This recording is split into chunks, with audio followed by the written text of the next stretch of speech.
An Accursed Race. By Elizabeth Gaskell. We have our prejudices in England.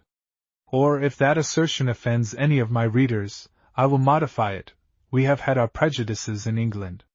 We have tortured Jews, we have burnt Catholics and Protestants, to say nothing of a few witches and wizards. We have satirized Puritans, and we have dressed up guys. But, after all, I do not think we have been so bad as our continental friends. To be sure, our insular position has kept us free, to a certain degree, from the inroads of alien races, who, driven from one land of refuge, steal into another equally unwilling to receive them, and where, for long centuries, their presence is barely endured, and no pains is taken to conceal the repugnance which the natives of pure blood experience towards them. There yet remains a remnant of the miserable people called Cagots in the valleys of the Pyrenees, in the Landes near Bordeaux, and stretching up on the west side of France. Their numbers become larger in Lower Brittany.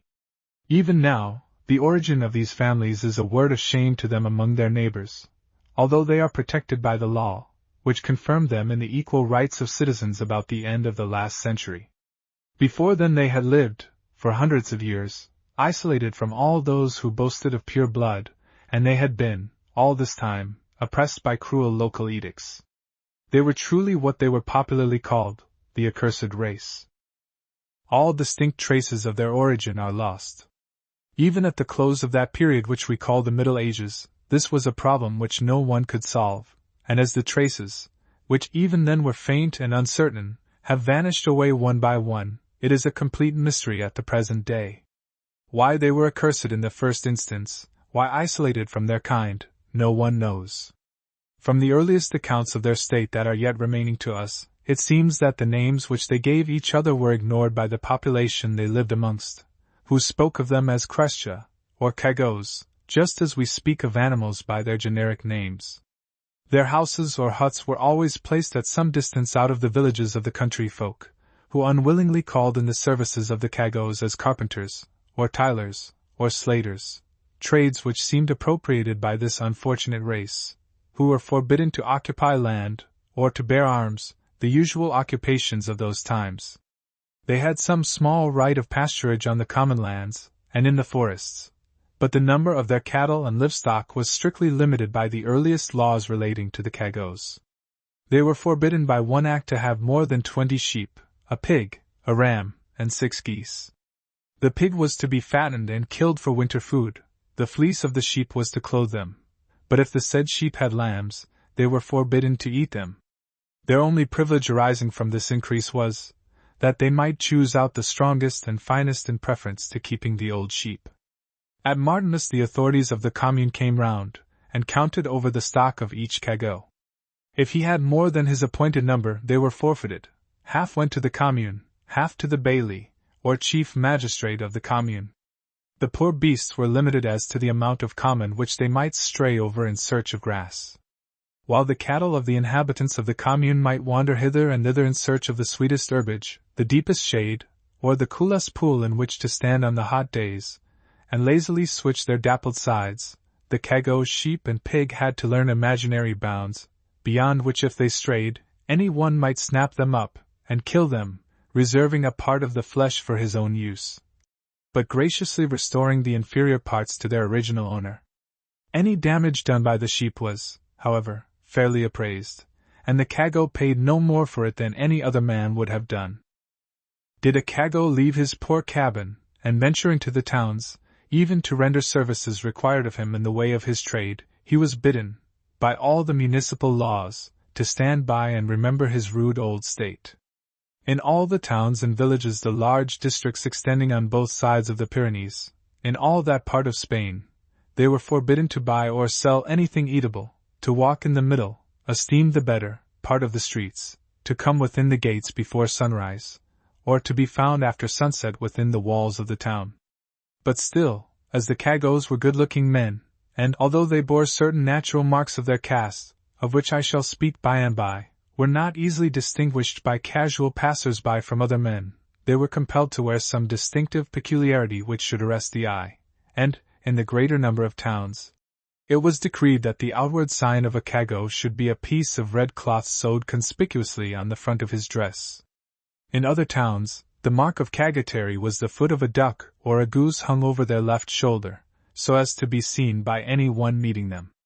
After a time, the more convenient badge of a piece of yellow cloth cut out in the shape of a duck's foot was adopted. If any cago was found in any town or village without his badge, he had to pay a fine of 5 sous, and to lose his dress. He was expected to shrink away from any passer-by, for fear that their clothes should touch each other, or else to stand still in some corner or by-place. If the cagos were thirsty during the days which they passed in those towns where their presence was barely suffered, they had no means of quenching their thirst, for they were forbidden to enter into the little cabarets or taverns. Even the water gushing out of the common fountain was prohibited to them. Far away, in their own squalid village, there was the cago fountain, and they were not allowed to drink of any other water. A cago woman having to make purchases in the town was liable to be flogged out of it if she went to buy anything except on a Monday, a day on which all other people who could kept their houses for fear of coming in contact with the accursed race. In the Pays Basque, the prejudices, and for some time the laws, ran stronger against them than any which I have hitherto mentioned. The Basque cago was not allowed to possess sheep. He might keep a pig for provision, but his pig had no right of pasturage. He might cut and carry grass for the ass, which was the only other animal he was permitted to own, and this ass was permitted, because its existence was rather an advantage to the oppressor, who constantly availed himself of the cago's mechanical skill, and was glad to have him and his tools easily conveyed from one place to another. The race was repulsed by the state. Under the small local governments, they could hold no post whatsoever. And they were barely tolerated by the Church, although they were good Catholics, and zealous frequenters of the Mass. They might only enter the churches by a small door set apart for them, through which no one of the pure race ever passed. This door was low, so as to compel them to make an obeisance. It was occasionally surrounded by sculpture, which invariably represented an oak branch with a dove above it. When they were once in, they might not go to the holy water used by others. They had a benedier of their own, nor were they allowed to share in the consecrated bread when that was handed round to the believers of the pure race. The cagos stood afar off, near the door. There were certain boundaries, imaginary lines on the nave and in the aisles which they might not pass. In one or two of the more tolerant of the Pyrenean villages, the blessed bread was offered to the cagos, the priest standing on one side of the boundary, and giving the pieces of bread on a long wooden fork to each person successively. When the cago died, he was interred apart, in a plot burying ground on the north side of the cemetery. Under such laws and prescriptions as I have described, it is no wonder that he was generally too poor to have much property for his children to inherit, but certain descriptions of it were forfeited to the commune. The only possession which all who were not of his own race refused to touch was his furniture. That was tainted, infectious, unclean, fit for none but cagos. When such were, for at least 3 centuries, the prevalent usages and opinions with regard to this oppressed race, it is not surprising that we read of occasional outbursts of ferocious violence on their part. In the Basses Pyrenees, for instance, it is only about 100 years since that the cagos of Rihols rose up against the inhabitants of the neighboring town of Lourdes, and got the better of them, by their magical powers, as it is said. The people of Lourdes were conquered and slain, and their ghastly, bloody heads served the triumphant cagos for balls to play at ninepins with. The local parliaments had begun, by this time, to perceive how oppressive was the ban of public opinion under which the cagos lay, and were not inclined to enforce too severe a punishment. Accordingly, the decree of the Parliament of Toulouse condemned only the leading cagos concerned in this affray to be put to death, and that henceforward and forever no cago was to be permitted to enter the town of Lourdes by any gate but that called Captet Portet. They were only to be allowed to walk under the rain gutters, and neither to sit, eat, nor drink in the town. If they failed in observing any of these rules, the Parliament decreed, in the spirit of Shylock, that the disobedient cagos should have 2 strips of flesh, weighing never more than 2 ounces apiece, cut out from each side of their spines. In the 14th, 15th, and 16th centuries it was considered no more a crime to kill a cago than to destroy obnoxious vermin. A nest of Cagots, as the old accounts phrase it, had assembled in a deserted castle of Mauvaisen, about the year 1600, and certainly, they made themselves not very agreeable neighbors, as they seemed to enjoy their reputation of magicians, and by some acoustic secrets which were known to them, all sorts of moanings and groanings were heard in the neighboring forests, very much to the alarm of the good people of the pure race, who could not cut off a withered branch for firewood. But some unearthly sound seemed to fill the air, nor drink water which was not poisoned, because the Cagots would persist in filling their pitchers at the same running stream. Added to these grievances, the various pilferings perpetually going on in the neighborhood made the inhabitants of the adjacent towns and hamlets believe that they had a very sufficient cause for wishing to murder all the Cagots in the Chateau de Mauvaisen. But it was surrounded by a moat, and only accessible by a drawbridge, besides which, the Cagots were fierce and vigilant. Someone, however, proposed to get into their confidence, and for this purpose he pretended to follow close to their path, so that on returning to their stronghold they perceived him, and took him in, restored him to health, and made a friend of him. One day, when they were all playing at ninepins in the woods, their treacherous friend left the party on pretense of being thirsty, and went back into the castle, drawing up the bridge after he had passed over it, and so cutting off their means of escape into safety. Then, going up to the highest part of the castle, he blew a horn, and the pure race, who were lying in wait on the watch for some such signal, fell upon the Cagots at their games, and slew them all. For this murder I find no punishment decreed in the Parliament of Toulouse or elsewhere. As any intermarriage with the pure race was strictly forbidden, and as there were books kept in every commune in which the names and habitations of the reputed Cagots were written, these unfortunate people had no hope of ever becoming blended with the rest of the population. Did a Cagot marriage take place, the couple were serenaded with satirical songs. They also had minstrels, and many of their romances are still current in Brittany, but they did not attempt to make any reprisals of satire or abuse. Their disposition was amiable, and their intelligence great. Indeed, it required both these qualities, and their great love of mechanical labor, to make their lives tolerable. At last they began to petition that they might receive some protection from the laws, and towards the end of the 17th century, the judicial power took their side. But they gained little by this. Law could not prevail against custom, and in the 10 or 20 years just preceding the First French Revolution, the prejudice in France against the Cagots amounted to fierce and positive abhorrence. At the beginning of the 16th century, the Cagots of Navarre complained to the Pope that they were excluded from the fellowship of men, and accursed by the Church, because their ancestors had given help to a certain Count Raymond of Toulouse in his revolt against the Holy See. They entreated His Holiness not to visit upon them the sins of their fathers. The Pope issued a bull on the 13th of May, 1515, ordering them to be well treated and to be admitted to the same privileges as other men. He charged Don Juan de Santa Maria of Pamplona to see to the execution of this bull. But Don Juan was slow to help, and the poor Spanish Cagots grew impatient, and resolved to try the secular power. They accordingly applied to the Cortes of Navarre, and were opposed on a variety of grounds.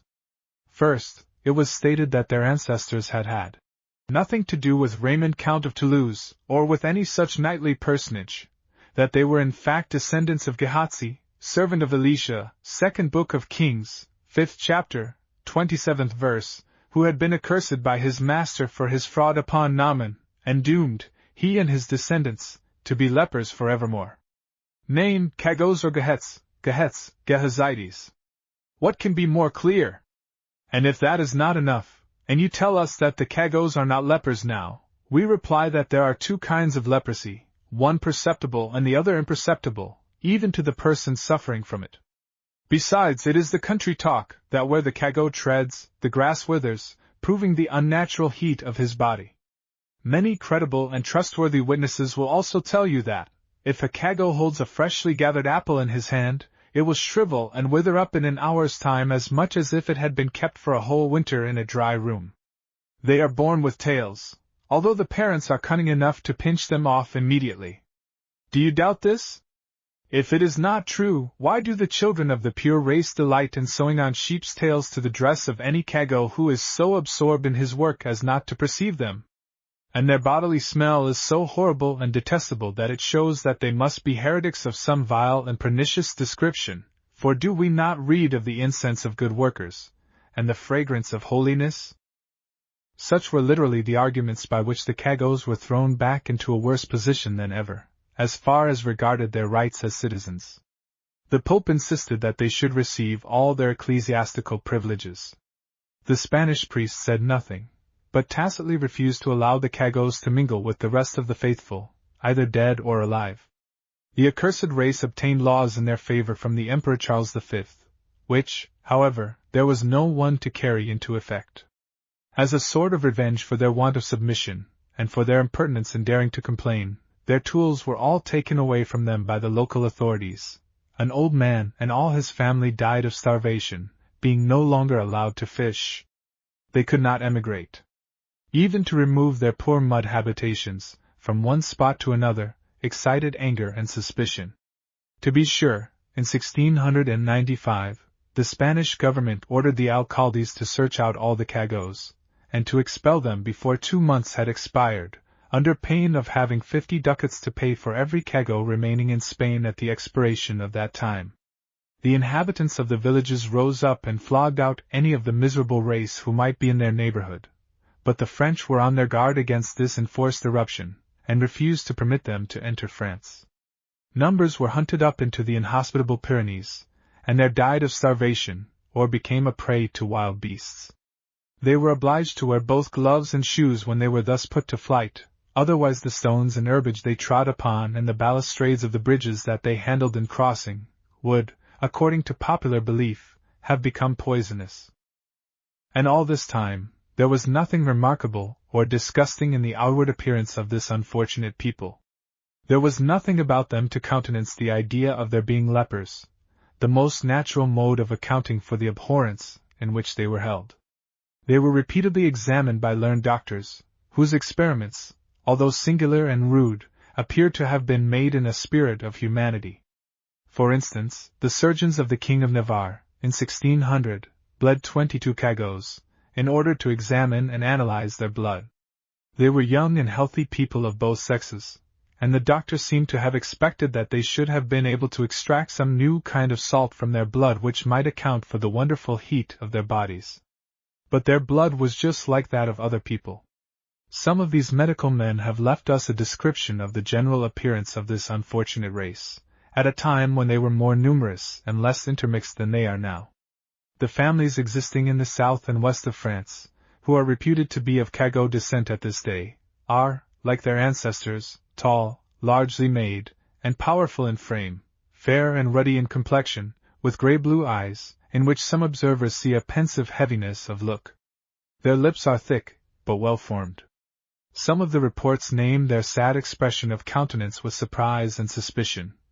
They are not gay, like other folk. The wonder would be if they were. Dr. Guyon, the medical man of the last century who has left the clearest report on the health of the Cagos, speaks of the vigorous old age they attain to. In one family alone, he found a man of 74 years of age, a woman as old, gathering cherries, and another woman, aged 83, was lying on the grass, having her hair combed by her great-grandchildren. Dr. Guyon and other surgeons examined into the subject of the horribly infectious smell which the Cagos were said to leave behind them, and upon everything they touched, but they could perceive nothing unusual on this head.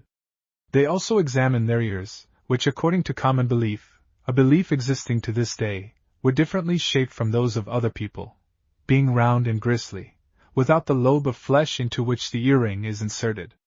They decided that most of the Cagos whom they examined had the ears of this round shape, but they gravely added that they saw no reason why this should exclude them from the goodwill of men, and from the power of holding office in church and state. They recorded the fact that the children of the towns ran buying after any Cago who had been compelled to come into the streets to make purchases, in allusion to this peculiarity of the shape of the ear, which bore some resemblance to the ears of the sheep as they are cut by the shepherds in this district. Dr. Guyon names the case of a beautiful Cago girl, who sang most sweetly, and prayed to be allowed to sing canticles in the organ loft. The organist, more musician than bigot, allowed her to come, but the indignant congregation, finding out whence proceeded that clear, fresh voice, rushed up to the organ loft, and chased the girl out, bidding her remember her ears, and not commit the sacrilege of singing praises to God along with the pure race. But this medical report of Dr. Guyon's, bringing facts and arguments to confirm his opinion, that there was no physical reason why the Cagos should not be received on terms of social equality by the rest of the world, did no more for his clients than the legal decrees promulgated 2 centuries before had done. The French proved the truth of the saying in Hudibras. And indeed, the being convinced by Dr. Guyon that they ought to receive Cagos as fellow creatures, only made them more rabid in declaring that they would not. 1 or 2 little occurrences which are recorded, show that the bitterness of the repugnance to the Cagos was in full force at the time just preceding the first French Revolution. There was A.M. Diabitos, the curate of Lourdes, and brother to the seigneur of the neighboring castle, who was living in 1780. He was well educated for the time, a travelled man, and sensible and moderate in all respects but that of his abhorrence of the Cagos.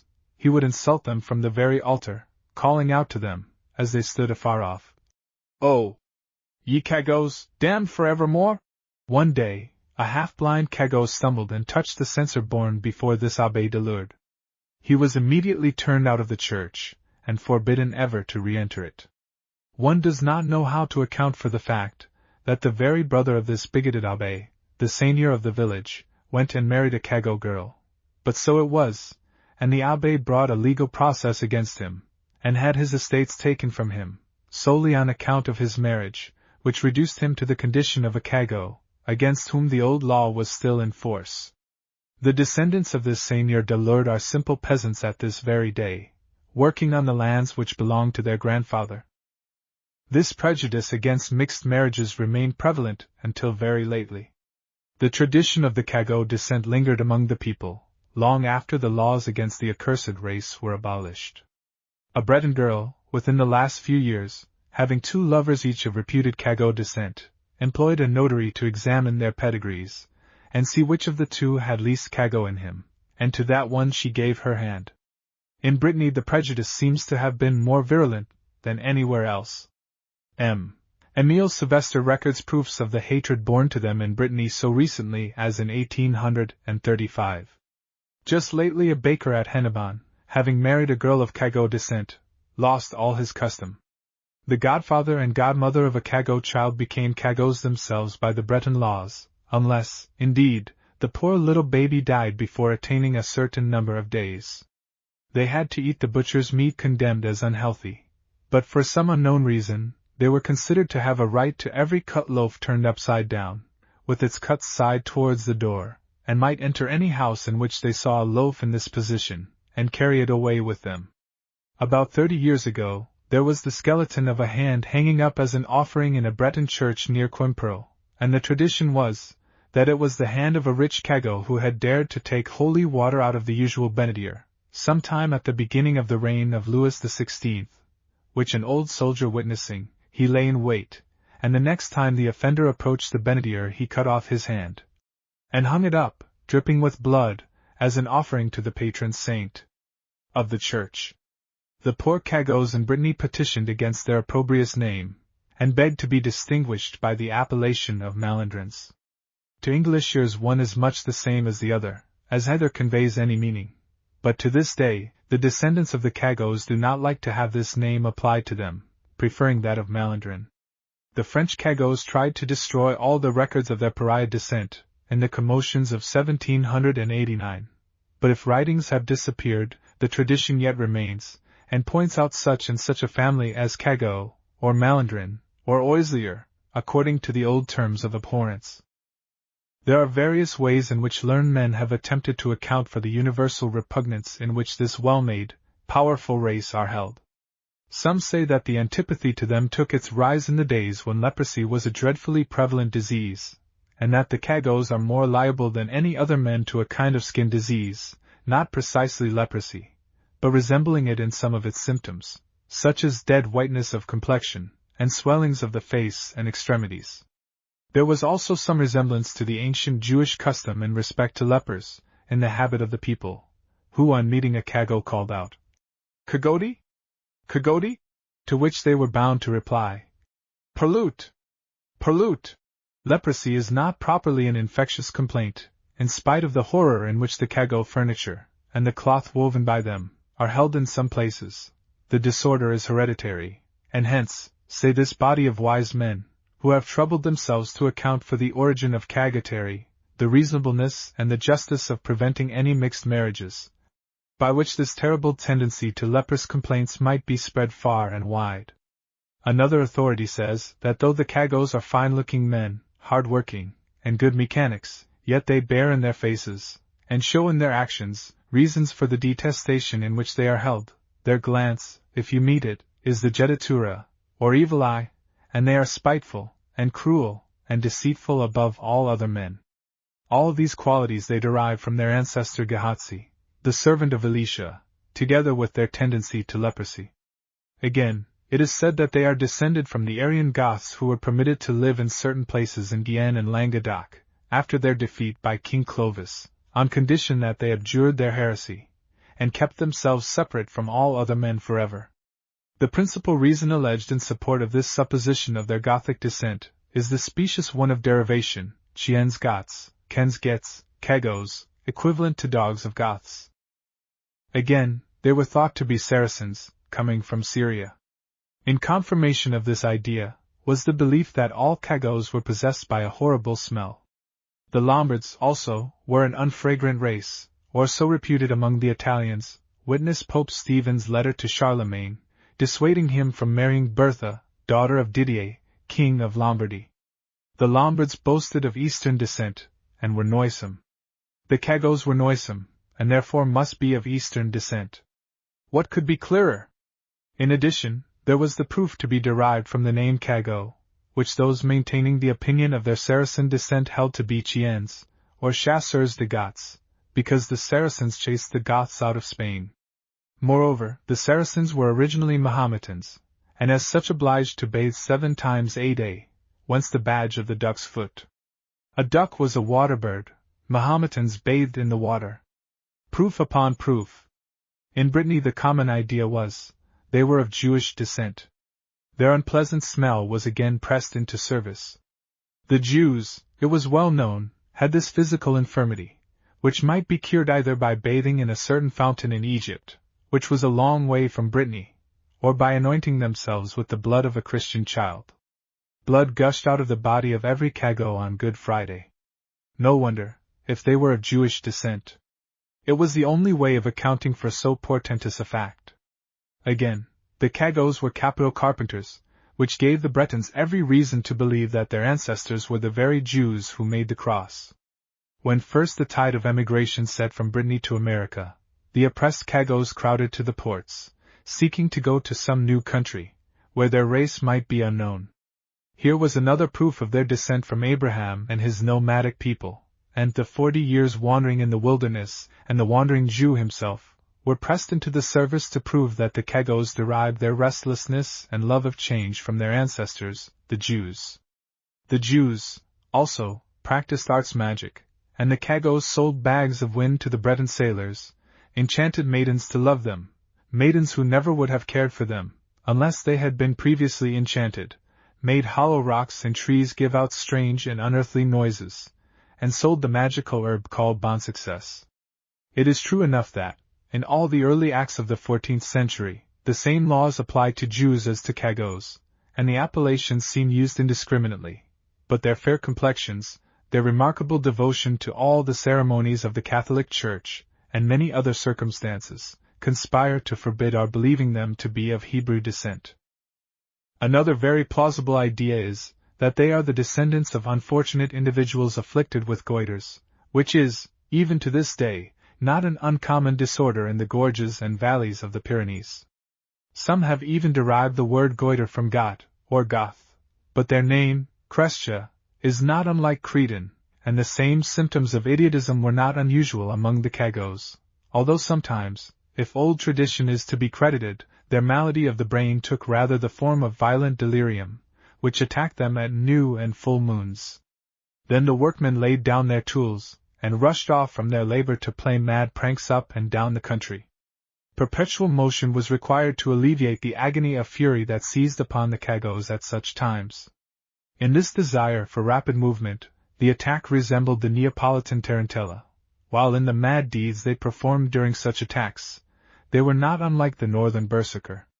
In Béarn especially, those suffering from this madness were dreaded by the pure race. The Béarnais, going to cut their wooden clogs in the great forests that lay around the base of the Pyrenees, feared above all things to go too near the periods when the Cagotel seized on the oppressed and accursed people, from whom it was then the oppressor's turn to fly. A man was living within the memory of some, who married a Cagot wife.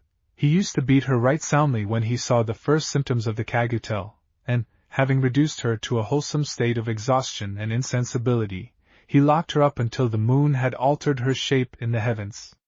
If he had not taken such decided steps, say the oldest inhabitants, there is no knowing what might have happened.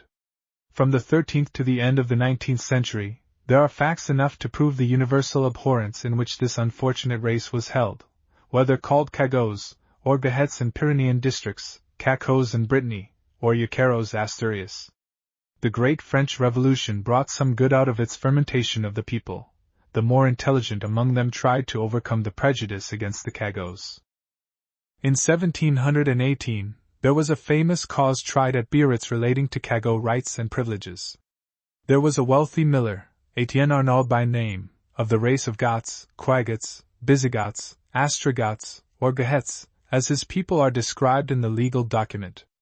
He married an heiress, a Goth, or Cagot, of Biarritz, and the newly married well-to-do couple saw no reason why they should stand near the door in the church, nor why he should not hold some civil office in the commune, of which he was the principal inhabitant. Accordingly, he petitioned the law that he and his wife might be allowed to sit in the gallery of the church, and that he might be relieved from his civil disabilities. This wealthy white miller, Etienne Arnauld, pursued his rights with some vigor against the Bailly of Labourd, the dignitary of the neighborhood. Whereupon the inhabitants of Biarritz met in the open air, on the 8th of May, to the number of 150, approved of the conduct of the Bailly in rejecting Arnauld, made a subscription, and gave all power to their lawyers to defend the cause of the pure race against Etienne Arnauld, that stranger, who, having married a girl of Cagot blood, ought also to be expelled from the holy places. This lawsuit was carried through all the local courts, and ended by an appeal to the highest court in Paris, where a decision was given against Basque superstitions, and Etienne Arnauld was thenceforward entitled to enter the gallery of the church. Of course, the inhabitants of Biarritz were all the more ferocious for having been conquered, and for years later, a carpenter, named Miguel Legaret, suspected of Cagot descent, having placed himself in the church among other people, was dragged out by the abbé and 2 of the jurats of the parish. Legaret defended himself with a sharp knife at the time, and went to law afterwards, the end of which was, that the abbé and his 2 accomplices were condemned to a public confession of penitence, to be uttered while on their knees at the church door, just after High Mass. They appealed to the Parliament of Bordeaux against this decision, but met with no better success than the opponents of the miller Arnauld. Legaret was confirmed in his right of standing where he would in the parish church. That a living Cagot had equal rights with other men in the town of Biarritz seemed now ceded to them, but a dead Cagot was a different thing. The inhabitants of pure blood struggled long and hard to be interred apart from the abhorred race. The Cagots were equally persistent in claiming to have a common burying ground. Again the texts of the Old Testament were referred to, and the pure blood quoted triumphantly the precedent of Uzziah the leper, 26th chapter of the 2nd book of Chronicles, who was buried in the field of the sepulchres of the kings, not in the sepulchres themselves. The Cagots pleaded that they were healthy and able-bodied, with no taint of leprosy near them. They were met by the strong argument so difficult to be refuted, which I quoted before. Leprosy was of 2 kinds, perceptible and imperceptible. If the Cagots were suffering from the latter kind, who could tell whether they were free from it or not? That decision must be left to the judgment of others. One sturdy Cagot family alone, Bellone by name, kept up a lawsuit, claiming the privilege of common sepulture, for 42 years, although the cure of Biarritz had to pay 100 livres for every Cagot not interred in the right place. The inhabitants indemnified the curate for all these fines. M. de Romaine, Bishop of Tarbes, who died in 1768, was the first to allow a cagot to fill any office in the church. To be sure, some were so spiritless as to reject office when it was offered to them, because, by so claiming their equality, they had to pay the same taxes as other men, instead of the rentcale or poll tax levied on the cagots, the collector of which had also a right to claim a piece of bread of a certain size for his dog at every cagot dwelling. Even in the present century, it has been necessary in some churches for the archdeacon of the district, followed by all his clergy, to pass out of the small door previously appropriated to the cagots, in order to mitigate the superstition which, even so lately, made the people refuse to mingle with them in the house of God. A cagot once played the congregation at La Roque a trick suggested by what I have just named. He slyly locked the great parish door of the church, while the greater part of the inhabitants were assisting at Mass inside, put gravel into the lock itself, so as to prevent the use of any duplicate key, and had the pleasure of seeing the proud pure-blooded people file out with bended head, through the small low door used by the abhorred cagots. We are naturally shocked at discovering, from facts such as these, the causeless rancor with which innocent and industrious people were so recently persecuted. The moral of the history of the accursed race may, perhaps, be best conveyed in the words of an epitaph on Mrs. Mary Hand, who lies buried in the churchyard of Stratford-on-Avon.